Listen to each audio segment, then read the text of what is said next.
Today on our channel, I am going to coin the phrase, it's not just a cruise, it's Alaska. I'm going to tell you why I'm saying that and share with you some things that I wish I would have known about Alaska before I went for the very first time and even on times after that. So let's go ahead and get started. Hi there, this is Allison with Let's Go Travel Tips, and today I am going to talk to you all about Alaska and some things I think you need to know about. So if you haven't subscribed to our channel yet, will you please click on that subscribe button? And if you appreciate my updates, please give this video a thumbs up. So like I said, Gordon and I went on our very first cruise to Alaska in 2014, and I have to admit I was woefully unprepared. I live somewhere where it is cold in the wintertime. I figured Alaska might be cold, so luckily I brought a coat with me. But other than that, I really didn't think about what the weather might be while I was there, and I really didn't know. So first off, I want you to know that in Alaska it rains a lot. If you're not aware of this, Juneau is situated in a rainforest, and the other locations, they get a lot of rain as well. We have been on cruises that it has poured the whole time. We've been on cruises that it's been beautiful and sunny and unseasonably warm the whole time. So you're really not sure what you're going to get. And you can get everything from pouring down rain clear up to just a light mist. So you want to be prepared, and you don't want to let the rain get you down. You want to just carry on and have a wonderful visit. Keep going, see the things that you want to see, go do the things that you want to do. Don't let the rain bother you. Second up is you're going to want to be outside constantly. And to me, this is part of why we thought of the phrase that, it's not just a cruise, it's Alaska. It's because it is so different than being on a cruise in a lot of other places. A lot of places where you visit, you can see beautiful scenery coming into a port, you see the beautiful port, you leave, and then you're back to having ocean. This is what you see when you go outside. But in Alaska, so often the places that you are sailing, you're going to have beautiful vistas off your balcony or from the top of the ship.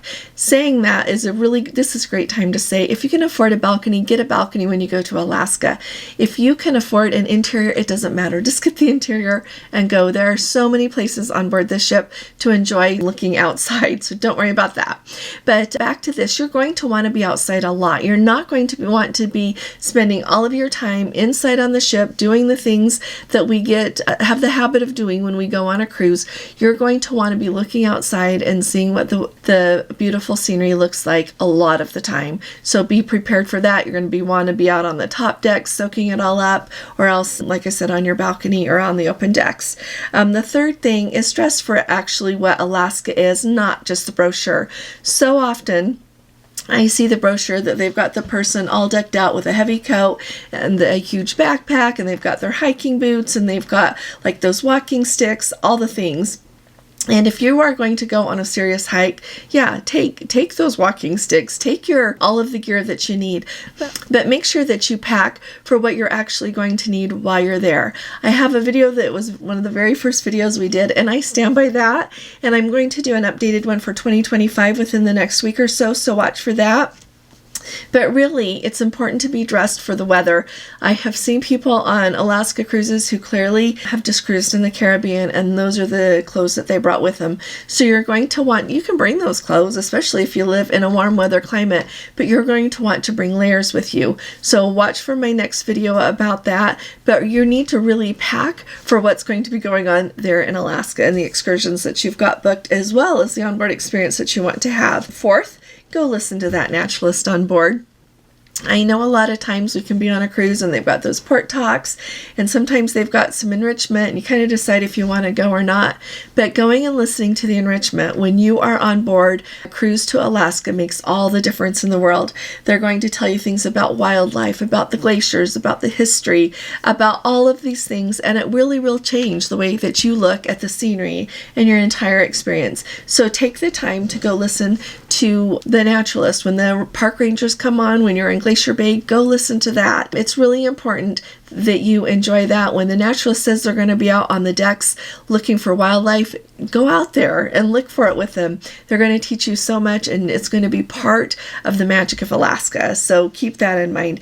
Next up, excursions. I know excursions are a really big deal, and Gordon and I do have a budget, so we always weigh out how important it is to do the excursions that we're looking at in the place that we're going to visit. If we're somewhere that we really feel like we can do it on our own, we just do it on our own. But I am going to submit that the things that you're going to be able to do on an excursion in Alaska are going to be part of your memories, and it's going to help you immerse yourself in what Alaska really is. They're worth it. So take a look at the cruise line that you're going to go on, look at their website, look at Viator if they don't have what you want on the cruise line website.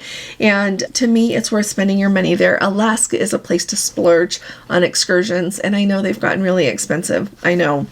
One thing that I want you to keep in mind, and this is the only part that I'm going to tell you something for, is Skagway. Book that train ride early. And if you have never been to Skagway, they have that White Pass Yukon Railway that takes you up the canyon. You can either go up the canyon and back on the train, or you can take the train up and then get the bus back. However it is that you want to do it, but you need to see that. It is breathtakingly beautiful. Now, in town there in Skagway, they do have the train station, the little ticket place. And so last summer, I took the opportunity to go talk to them and find out really what was going on. And I learned a lot. First of all, the gals that were there that sell the tickets said that some of the train rides are actually sold out to the cruise lines. So you cannot necessarily come in on a ship, go over to that little train place where you buy the tickets, and buy a train ride for all of the train rides, that's the ticket for all the train rides that are going to be running. Some of them don't have any more availability. The other thing that I learned is you don't save a lot. You save a little bit. Of course, the cruise lines mark up the tickets some, but when I was looking at the train rides that were offered, the price between what the cruise line offers and what they're selling them for is not huge. So if you have never been to Skagway, that's my number one excursion that I recommend. We've done that several times. And then if you have been to Skagway and you maybe want to do it again, or you're thinking of the best budget way to do it, booking that on your own is not one. Save money somewhere else and book that excursion through the cruise line.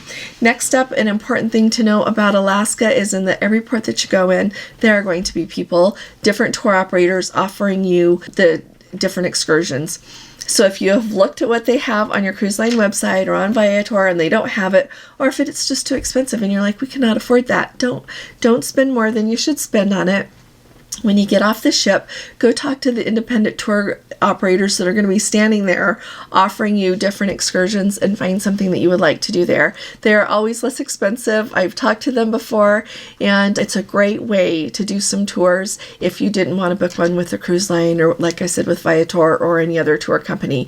So know that they'll be standing there. Get off early, so while they're still there, while they still have availability. If you get there in the morning, don't wait until the afternoon to get off the ship and expect them to be standing there, because a lot of times they fill up, they take the people, and off they go. But that's a really good tip. And the next thing that I want you to think about is sea days. So when you're in Alaska, I think the sea days are different. It's always really exciting. There's always this fun buzz about the ship because we're going to Alaska, and it makes it extra special. But also it kind of goes with listening to that naturalist, being there on the deck to see everything. You need to be there. So the sea days are different, and I'm going to say the sailaways are a little bit different too.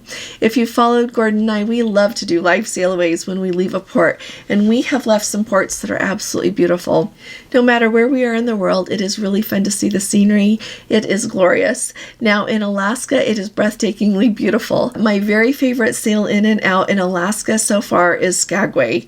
You go down that Lynn Canal, coming in is beautiful, and as you leave, I would say it's even more breathtakingly beautiful because you see the whole of Skagway there. You're pulling out, and the mountains all the way along.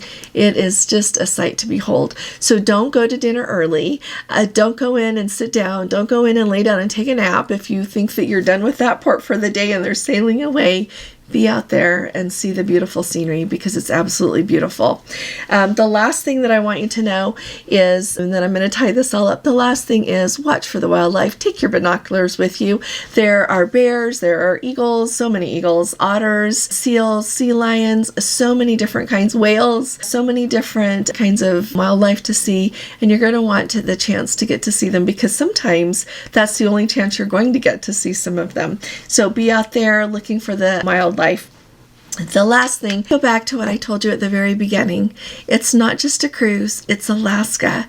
This cruise is going to be more about nature and exploration than just relaxing. Yes, you're going to relax as you go, but you are going to absorb and enjoy so much of nature, and you are going to explore and see things you never thought you would see. The other thing that's really important to remember is as you sail to Alaska, you go to the ports, do your excursions, enjoy the things that you want to see and do. It's going to make a huge impression on you. It is going to make a deeper impression than probably most places that you will go in your life, and it's why people keep going to Alaska again and again. So often people will go on a cruise to Europe and then they want to go to Alaska again. I always love it when people say, I'm only going to places that I have never been before. I want to see all the new places, but they'll go to Alaska again and again and again. And it's because it's such a special place.